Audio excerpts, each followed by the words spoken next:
নিয়ে যাচ্ছে, কিন্তু আমার ঢাকা ক্লাব সহ বিভিন্ন জায়গায় দেখবেন যে মুক্তিযুদ্ধের ওই চিত্রটা বিশাল করে টানানো, যেখানে অরোরার কাছে সারেন্ডার করতেছে নিয়ে আসে। Is it symbol of our freedom fighting?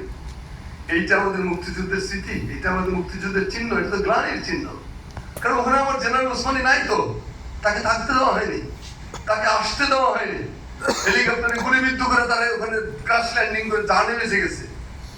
তার সফর ওই জাহাজ ওই হেলিকপ্টারে তার সাথে ছিলেন ডক্টর জাফরুল্লাহ চৌধুরী। তার বই আছে, পড়ে দেখেন কি কি বিভীষিকাময় কাণ্ড করেছিল ইন্ডিয়ান আর্মিরা, যাতে জেনারেল ওসমানী শরণার্থী উদ্যানে আসতে না পারে। ক্রেডিট একলা নিয়েছে, পাকিস্তান আর্মি সারেন্ডার করেছে, ভারতীয় আর্মি নিয়েছে, এই তো ইন্ডিয়ান বয়ান। ওইটাকে তারা হাইলাইট করে। আমার স্বাধীনতার ঘোষণাকে হাইলাইট করা হয় না, আমার মুক্তিযোদ্ধাদের বীরত্বপূর্ণ সংগ্রামকে হাইলাইট করা হয় না, বিভিন্ন জায়গায় জায়গায় এগুলোকে লাগাই দেওয়া হয়েছে।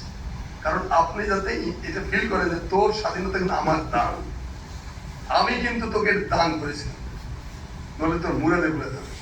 আমরা বলতাম তখন যে ইন্ডিয়া, আমাদের কমান্ডারকে জেনারেল নওয়াজেশ পরবর্তীকালে ফাঁসি দিয়ে মারা হয়, ক্যাপ্টেন নওয়াজেশকে আমরা বলছিলাম, স্যার ইন্ডিয়া কেন আসলে, আমরা তো এমনি তো এই পাকিস্তানকে ঘরে পড়ে ফেলেছিলাম। জেনারেল ওসমানের টার্গেট ছিল 2 থেকে 3 বছরের মধ্যে পাকিস্তান আর্মিকে ক্লোজ করে ফেলবে, হয়েছিল তাই। গেরিলা ফাইটে পাগল হয়ে গেছিল পাকিস্তান আর্মি। ওই যে 6.5 কোটি তাদেরকে রাজাকার বলছে, আওয়ামী লীগের রাজাকার বলে, এই 6.5 কোটি মাস পানি ছাড়া চলতে পারে না, উইদাউট ওয়াটার মাস মুভ করবে, বাঁচবে না। ঠিক সেনাবাহিনীও গেরিলা ফাইটাররাও যদি জনসমর্থন না থাকে সে তো বাঁচবে না, জনগণ তাকে ধরাই দেবে। জনসমর্থন না দিলে আর্মি মুভ করতে পারে না।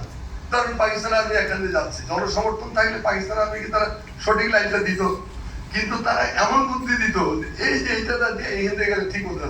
ওইখানে কিন্তু আমরা অ্যাম্বুশ পেতে বসে আছি পাকিস্তানের গেরিলা যুদ্ধে, ওই রাস্তাটা দেখাই দিচ্ছে, আর আমরা বাম বোম ককটেল বোমা যা যেমনি পারে বন্দুক বন্দুকের মেসাকার। তাই এই কাজটা কে করে দিল আপনাকে? জনগণ।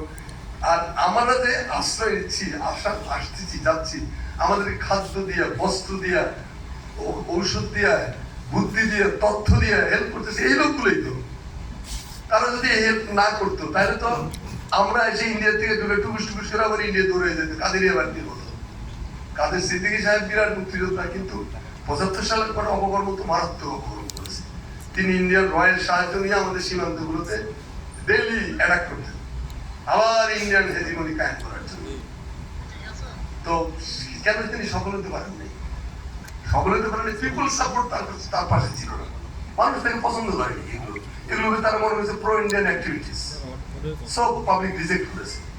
তো সেরকম আপনার আমাদের এই পৃথিবীটা এরকম ভাবে গোলার্ধে ঘুরতে ঘুরতে এখানে এসে উপস্থিত হয়েছে আজকে। আমাদের আজকের মিডিয়ার চরিত্র নিয়ে বলা লাগবে যে মিডিয়াতে কারা আছে। দুটো পার্ট, একটা হলো যারা প্রত্যক্ষভাবে কলম বা ক্যামেরা নিয়ে ঘুরতেছে, বা আপনার অন্যান্য মোবাইল নিয়েও ছবি তুলতেছে, এটা কিন্তু সাংবাদিকতার ক্যারেক্টার।